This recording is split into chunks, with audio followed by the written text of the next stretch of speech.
पुणी थरे चिकित्सा डाक्तर अवहेला डाक्तर अवहेलू युवक मृत्यु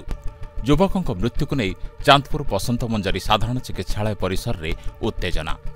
शताधिक ग्रामवासी डाक्तर विरुद्ध में दृढ़ कार्यानुष्ठान दाबी करिसेंति क्षतिपूरण दाबी करिसेंति लोके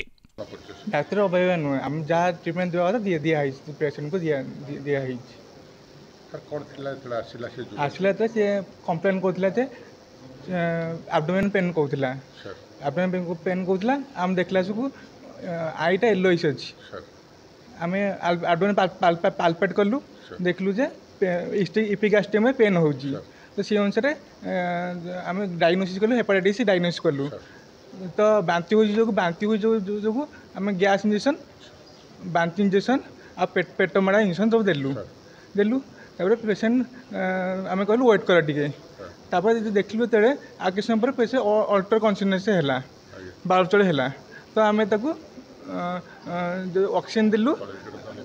देलु आज लाइफ सेविंग इंजेक्शन देलु डेरिफाइलिन डेक्सोना देलु आम आ रिफर करदेलु तो तापर पेसेंट डेथ हो गला।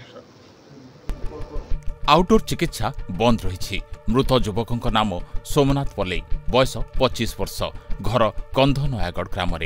मृत युवकर शव मेडिकल परिसर में पड़ी रही। सूर्यकांत साहू रिपोर्ट स्वस्तिक न्यूज।